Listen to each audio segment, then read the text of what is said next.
Active FM. Radio has never been better. What is up? Hello, listener. This is the movie show On your favorite ORSPS. Active FM. And this is the way we start every show, right? Not really. We've started cooler ways Differently. before. My So- favorite one, I still think, is the Ghostbusters one. Yeah, that one was That good. was one epic intro. Awesome. But anyway, moving right along. We should have started with the. I was thinking of that, but I didn't know if I was going to get the pitch right, you see? You must zoom in on our eyes I will- and just make the screen red. We'll stare at the camera. All right, just look at the camera to get that look.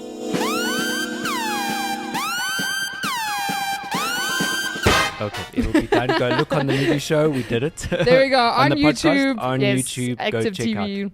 There we There go. it is. And if you're wondering where that comes from, it comes from Kill Bill, Volume 1 and 2. No, was it in? It was in Volume 2. Mm-hmm. Yes. So we are doing Volume 2 today. Last week we did Volume 1. We are doing a Quentin Tarantino movie marathon. And this is Kill Bill Volume 2. And if you have no clue who Quentin Tarantino... Like last week, we did a... Wikipedia... It was last week, right? It was last week, We yes. gave a Wikipedia... But don't go there yet. It's fine. You can go there next week. Next after the show.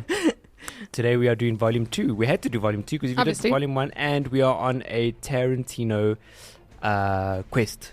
Marathon. Yes. Quest. We are Marathon. looking for Quentin Yes. Tarantino. Quest. If you have any details on where he is on his whereabouts, please let us know at 084 333 3312. Don't give them my number. You can't give them my number. All right. Kill Bill. So this film was done very quite differently. It was done differently. And quite a redirect, eh? Apparently, Quentin wanted, I don't know if he got it right, but the first Kill Bill Volume 1 was a very like kung fu, like martial art, not martial, more kung fu. Action-packed. Yeah, but it played very heavily on the whole kung fu film genre. In fact, it even had a whole anime sequence. Yes, an anime sequence in the film. And then this one, he said that he wanted it to be more of a Western, which I totally get. Like, honestly, he really, really, really, really did do that. Even where shot, everything. The locations, all of that stuff. I Dress personally loved the whole Kill Bill thing. And Bill as well. Didn't Bill have a A cowboy hat. yes And his brother Bud lived in a caravan. buddy, which got pythoned? Anyway, you want to watch the film for that one? You know that Bud was the same guy from Reservoir Dogs, right? That's right. And apparently even, in Reservoir Dogs, yes, that character was messed up. He wanted to burn the policeman alive, so he took a gas can and was like spraying, or what's it called? Throwing all the gas on him. Soaking. That gas canister apparently was in Kill Bill Volume 2, where Uma Thurman is hiding under his caravan. No. You see the gas I canister. missed that. Why did I miss that? I also missed it. I just read Well, I it suppose it afterwards. was just a gas canister. Okay, makes a lot of sense. But that is the same gas can from Reservoir Dogs. That I must be honest, is one thing I appreciate. What's the word? Appreciate of Quentin Tarantino, Yeah. because like he's not there to waste money. Do you understand what I'm saying? Like there's some directors that like they want big and they want a blockbuster and Just they'll use the just same car. But that's what Quentin does, is he'll literally have the same car. He doesn't even change the color of the car. It's literally the same car in like Bring it his in. different films. Yeah. Just bring it in. And then like he'll reuse props, he'll reuse things from like previous films, and his aim is actually to try and keep the budget often down compared to like if you look at other films on the same scale as his films, generally the budget like surpasses it by a lot, whereas for him he's able to use what he has and yet do amazing things with it, which I appreciate, because like sometimes you feel like you need to have millions of dollars but you don't, type of thing. You can get it done. Quentin. Use the same car. Go Quentin. Why would you buy another car? Why? Just use someone's car. Because like, what about his car? Oh no, my car. No, yeah. Come There we go, we want your car. Don't Thanks. worry. If we smash it, we'll pay for it. Talking about smashing a car. So, Uma Thurman, right?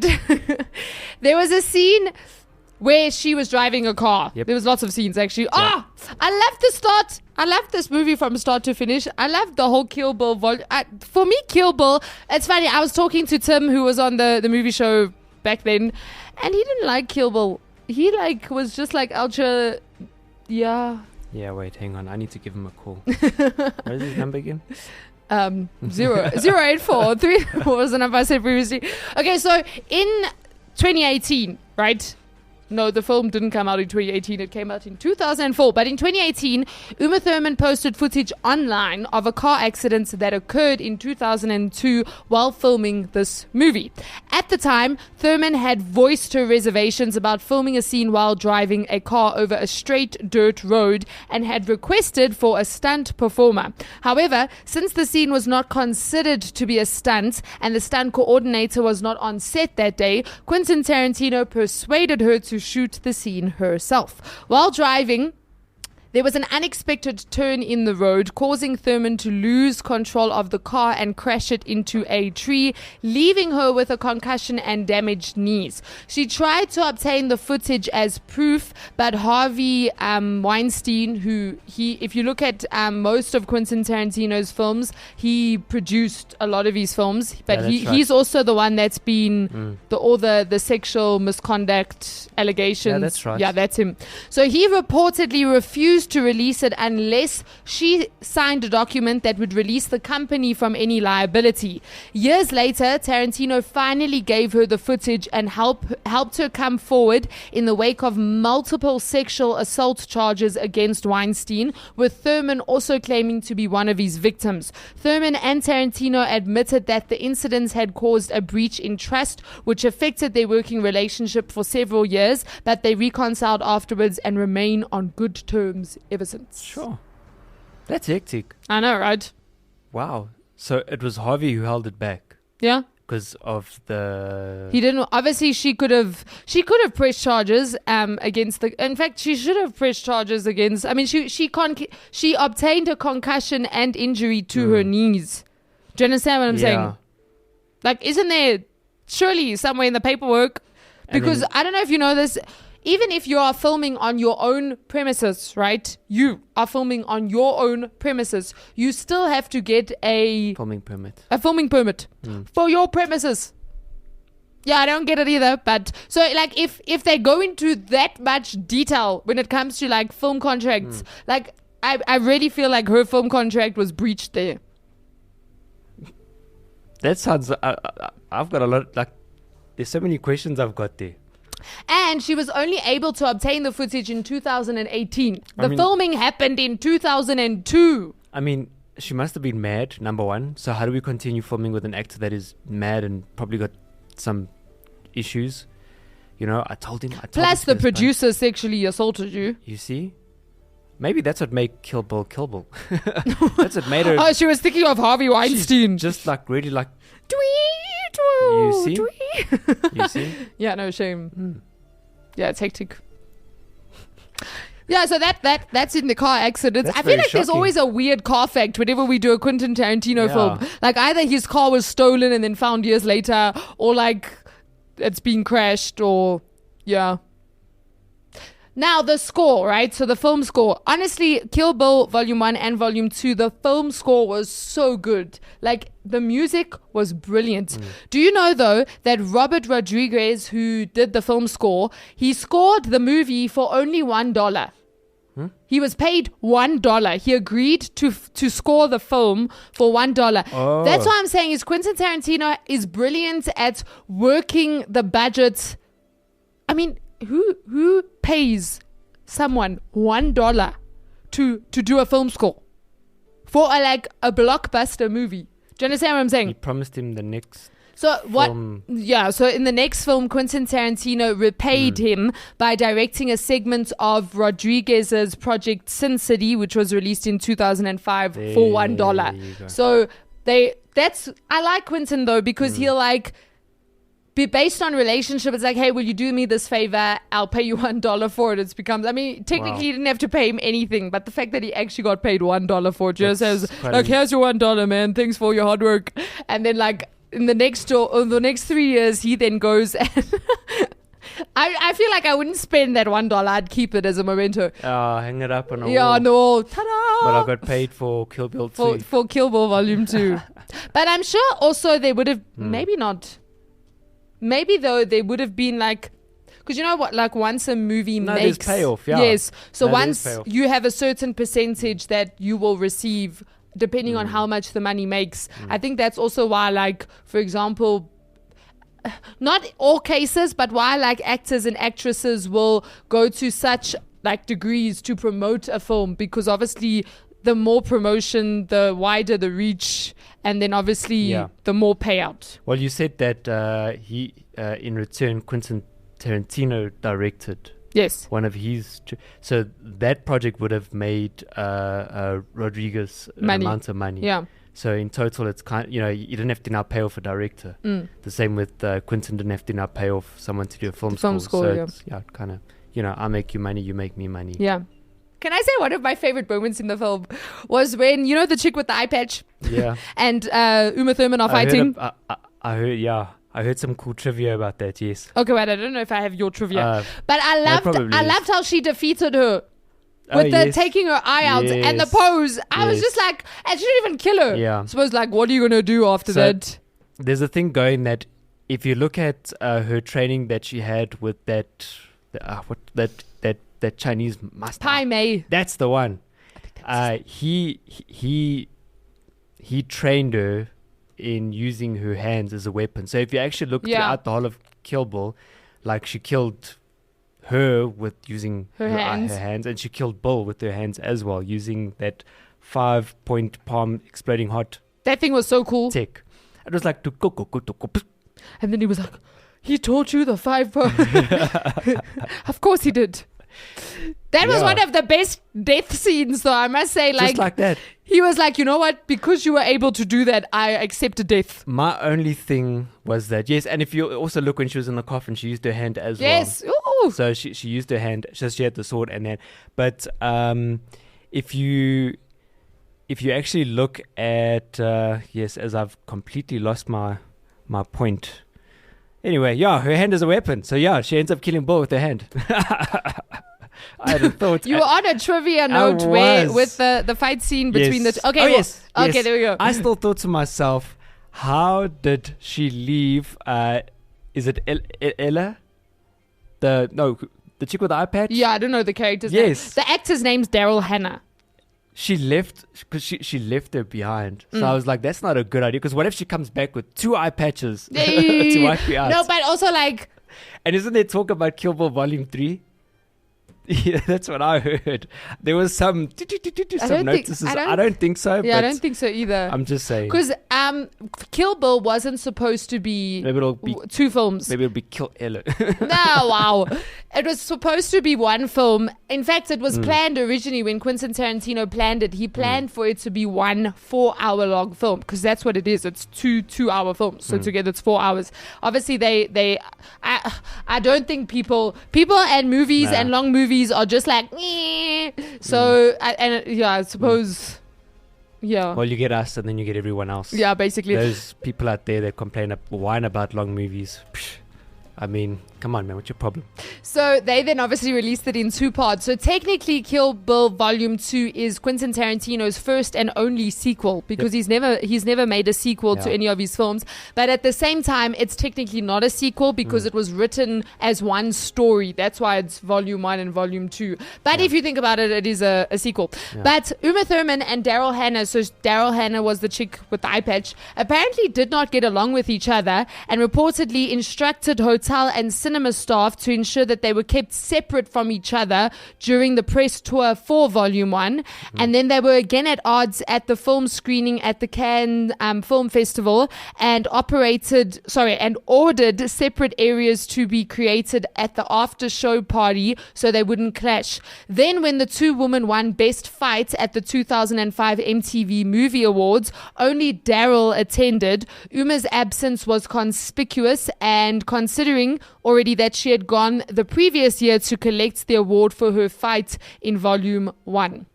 So I thought they would get together. I love you, man. I know. I'm sorry. This is such a great reward. Just for the wow. So I suppose that fight scene, there wasn't much acting done. Just take her out. Yeah, because give the actor's name again. Daryl. Daryl. It's a weird name All for a right, girl. Daryl. Daryl, your name's now Daryl. So that part where she pokes her eye out and she leaves her freaking out in the bathroom. Yes. She wasn't supposed to freak out. She was supposed to sort of like fall over and struggle a bit and sort of be dead. But apparently she overacted to make it was actually you know when a scene gets to a point and then you're like just just carry on. Oh yeah. To specifically get Quentin to laugh. That was and he was apparently hosing himself, and they kept it in the film. Her freaking out and breaking down the bathroom. That wasn't part of the... Well, I suppose it makes more sense, because why would you die? Okay, obviously loss of blood could be a possible cause, but like that wouldn't be a quick death. Do you understand what I'm saying? But like you're not gonna die from having your eye gouged out. So I suppose that was good in a way, because it made it more realistic than her just flopping over dead. You're like, wait, why did she die? Well, maybe she sort of leaves her like behind. So she like falls down. No, and then she like walks out and. But for me, it was so fitting though, because I liked Pai Mei, and the fact that she killed Pai Mei, and wasn't he the one that first gouged out her one eye? He was the reason her first eye was gone. So then Uma Thurman, who was kind of like his best student, and the only student that he taught the, what was it, the 5 palm, what? Point? I wrote it down, 5-point palm exploding hot tick. There we go. The fact that she gouged out her other eye for me was like payback for her master. Right. Yeah, no, it was really intense though. And then, you know, it was the end of the film. So you know when Uma Thurman's the bride goes to, she's now searching for Bill. So everyone else is dead, and then she goes to that Spanish guy who owns a brothel, who's also a gangster, who kind of taught Bill everything that he knew. She goes there. Apparently that brothel segment was the last scene of the movie to be shot, and it was filmed at a Mexican brothel, and all of the female extras were sex workers that worked there. Great. So that is... Were their names in the credits? I don't know. I didn't watch the... You know, there was an ending. There was an end credit scene. Is it legal? I don't know. Is that even legal? Because our brothels... Sex workers. Yeah, that's why I'm like, our brothels a legal thing. All right. Excuse me. No, just fun. But that guy was so weird though, because like he was I don't know how to explain it. I felt like he was in slow motion. Do you know what I'm talking about? Like when he blinked, he like... He was nervous. He looked high. He looked like he was a gangster that had been high and drunk too many times, and so his body was just like... Maybe that's what they had to do to get him on the movie. Maybe it was a real... Maybe that was him not acting. Maybe that was... I was just like, this guy's weird. He's like blinking in slow motion. He literally was blinking in slow motion though. He really was. It was weird. And then when he called the girl over to offer Uma a drink, but then showed that he'd cut her lip because she had done something, and obviously he was threatening her to say like, be careful what you're trying to do here, because like I will kill you type of thing. That was intense. All right, people, here we go. Prostitution is illegal in the vast majority of the United States. As a result, state laws rather than federal laws, it is, however, legal in some rural countries within the states of Nevada. Prostitution, nevertheless, occurs elsewhere in the country. I feel like Mexico, it could then be legal. Okay. And maybe that's why they went to Mexico? Mexico. Because like I'm sure you could get arrested. Prostitution in Mexico is legal under federal law. There we go. Each one of the 31 states enacts its own prostitution law and policies. So in other words, in the one state you may slap them, in the other one you may not slap them, in the other one you may pay them a wage over a certain amount. Different laws, you know. This is a very weird conversation that we've gotten ourselves into. You heard it the first time on the movie show, folks. There we go. Didn't know that, did you? Now you know. Okay, another thing. So I was watching behind the scenes footage, and Quentin Tarantino looks like he had so much fun on the sets of Kill Bill. Like literally every time they finished a take, he was just laughing. Like literally that was Quentin Tarantino. So I really think he like really enjoys the whole filming process. But also apparently, you know, Bud's hat. So Bill's brother Bud, he works by that pub, that nightclub, whatever. The club. And then he goes there, and then the club owner says to him, "I hate that hat. Take it off." You know that whole scene. So apparently, the Quentin Tarantino writer and director didn't like the hat that Michael Madsen, who plays Bud, would wear when on set. And so he tried to talk Michael out of wearing it, but that didn't help anything. Michael refused, which I'm just like, What? why are you refusing? The director doesn't want it. Why are you out here saying no? Like, it's his film. What's wrong with you? Can we just think So then wait for it. Quentin is a brilliant person. So Quentin then got back with a little change in the script the next day, and Michael Madsen had to follow it. And that's what you see in the film. So the owner of the nightclub says to him, I hate it when you wear that hat, take it off. And then you see him take his hat off. That was written into the script because Michael Madsen didn't want to not wear his cap. So Quentin was like, okay, I'll just make you do it in the movie then. Quentin, nice one, clever one. Brilliant. And then originally the Kill Bill films were supposed to be one epic 4-hour film. Yep. So, but unfortunately, 4 hours. yeah, the world is not Yeah. what's the word, inclined to 4-hour films. Yeah. So they Although decided it would to. be cool, but I think 1 and 2 is cool. Yeah, I I suppose think that's so. pretty awesome.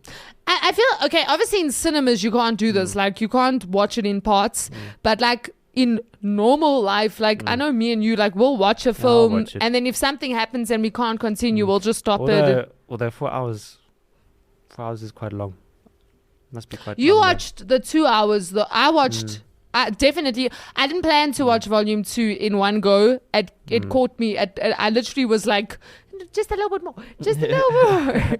And then I watched the whole thing and I was like, fully satisfied. Yeah. But then also, what I loved about the film was Quentin always does your chapters. Most films don't do this. He literally will show you each chapter. So he'll call like the one chapter, the massacre at...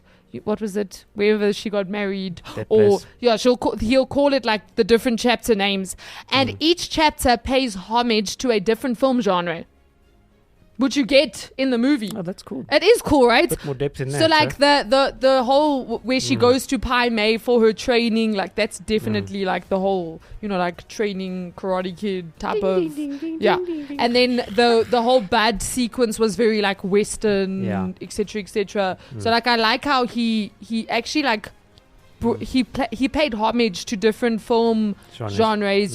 This film is classified as an action martial arts film. So the first one was an action crime, which you were upset about the crime. This one they said action, not really a crime. Martial Although arts. killing someone is a crime. But if it's someone, The best way to describe it in its simplest form is it is a revenge film. Yeah. Hence the title. What I think really worked out with the Volume 1 and Volume 2. So the first volume, Quentin actually, we've given the fact that Quentin wants the actor to stick to the script, to the point that one of the actors actually said, hey, what if I, just throw in a bit of this and that. And then his response was basically, I did that already in the script, just stick to the script, type of thing. But Volume 1 was quite strict on that. So you'll see how, how, like we said, it's more that like martial arts, the crime. Yes, the crime. What? Crime what? Crime action, yes. But in this film, so you said in this one, you saw a lot of the behind the scenes. He was a lot more laughing and enjoying the film. And that's because in this film, he sort of just gave them the first film was like a nudge, to, hey, this is the direction I want you to go in. With Volume 2, he said by this time, he had sort of let them sort of carry on in their character, how they'd found. So if you look at a lot of the lines, there was one specific video that I found online where as they're going through the sequence of the film, it's showing in the corner what was on script. Oh, that's so cool. And you can see how how he let them go off a little bit. So, and that's probably why he enjoyed it a lot. And something that was for me quite fascinating is how in the first film, the bride is a woman out for avenging, revenge. Because of her daughter. Then of course it ends. She's still alive, and we see how in the second Kill Bill, which is what makes it different, is that now she becomes a mother who's now rescuing her daughter. And she's still, even with the whole thing where Bill still like tries to tell her, you're like Superman, there's still a killer there inside of you, even if you're the mother, you still, and Bill's evil, man. because he was even trying to get the daughter Bibi, right? Yeah. To like already start steering her into like this whole assassination. Like, Yeah, what did she kill again? Her fish? Yeah, the fish. Step on the fish. I'm just like, you evil man. But do you know that her name Bibi was homage to Bill and Beatrix? Because so that's why they named her the child Bibi, because of the two. Yeah. Yeah. Wow. The Uma Thurman did a brilliant job though, because she actually said, so I watched an interview where she was speaking about the fact that when they were starting the whole production, obviously not filming yet, but when they were starting the production, she had just had a baby, literally 3 months prior. So she said she was still, like quite heavy from that, and she was still even nursing the baby. Yeah. So like she'd literally come out of just having a baby. And if you look at Uma Thurman in this film, she doesn't look anywhere close to having a baby, except for when she's pregnant. But even then, she looks like she had a baby the way like every pregnant woman wants to have a baby. Have a baby. Yeah. So she said she had to go into serious training, and she actually said it was very, very difficult. And she said there would be times where her body, she would almost get to like the limit, and she'd feel like, I can't go any further than this. And that would only be 5% of what Quentin expected for her to do. Oh. So it was like really hectic.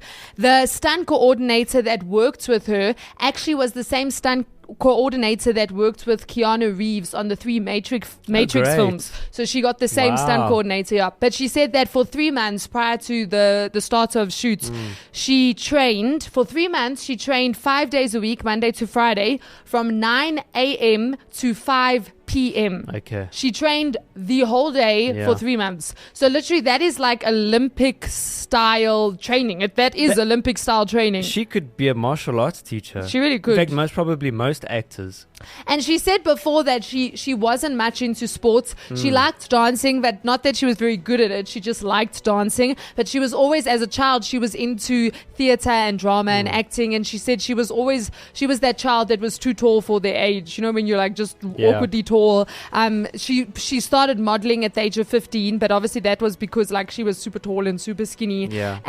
But she'd never ever done like sports or anything like that. So this was really a big push for her. And also she wasn't, not that she was old, but she was in her 30s when she did this. It wasn't like she was 21 Learning or a whole in her new- and she'd had 2 children, and so it was like it really was a lot for her as a mother and a woman. And but she did a very good job, because I still remember looking at her body in the film and thinking her body, you know how you like her body fits her character. You know how sometimes you see these chick and they're like super skinny, but there's like no muscle on them, but they're like killing all the guys and doing all the things, and you're just like, I don't think so. Yeah, she didn't look like that. She really did look. I often get that, and like with no whatever you want to call it, but a lot of chick to guy fights I find in movies are a bit over. Yeah.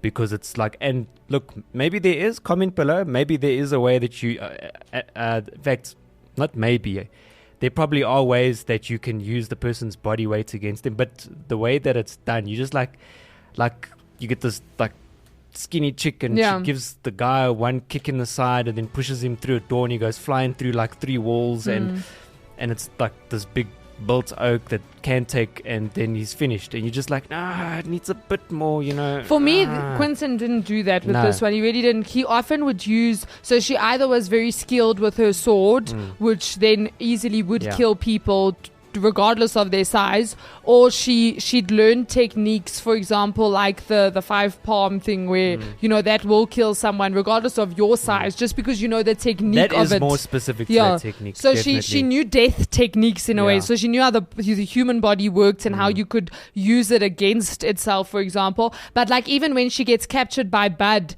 I mean, she struggles, like she really tries to get out and she can't. So like balance. You instead of it, like the fact that she was buried alive, just the fact, in most films they wouldn't have been able, she would have at the last minute, and then killed them, or someone would have come or something would have happened, but she was buried alive. That's it. And then she got herself out. Just that scene. And I loved how they went back to, wasn't that the point where they went back to her training with Pai Mei? Remember it calmed it, because she tried to sort of calm herself down, and then at that point she went back, and then she was super focused. And then even the thing I loved was it wasn't the first time she punched she had to keep on at it. Yeah, no, it was very good. I thoroughly enjoyed Kill Bill. Honestly, it's at the top of my Quentin Tarantino list. Yeah. Good films. Good revenge film. Yes. If you're angry with someone, go watch Kill Bill, you know. Should feel better afterwards. Well, I don't know. Because you're not going to do what she did. Yeah, you know. How was that ending scene, though, where she was on the bathroom floor crying? Do you know what I'm talking about? My word. You're like... But it makes sense, though. I feel like as human beings, especially as a mother as well, you can't go through all that and then just be fine. That's what I was saying. The volume 2, she's there's a different side of a more humane side. Yeah. Did you see that end credit scene? No. So in the end credit scene, right? I can't believe I missed that. Yeah. So it goes back to the Crazy 88 fight, and then she does the eyeball thing where she takes one of the dude's eyes out, and then they say cut, and she's like, "Come on, let's do it again. That was fun. Wasn't that fun?" And then it ends. So that was the ending scene. Yeah. All right. Awesome. So that was Kill Bill, Volume 2, 2004. Yes. 3. I don't know. 4. One of them. Yes. Yeah. And our next movie show, just so you can keep ahead of us, is Death Proof. Yeah. With Kurt Russell. That's all I know if about. If you're a Kurt Russell fan, are there any Kurt Russell fans out there? I don't know.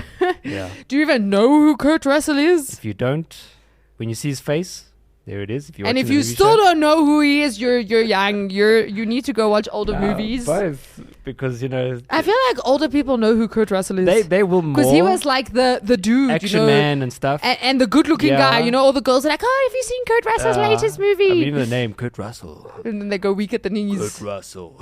It's like Elvis. Yeah. But I mean, still. Anyway, this has been the movie show. On Activity. Peace.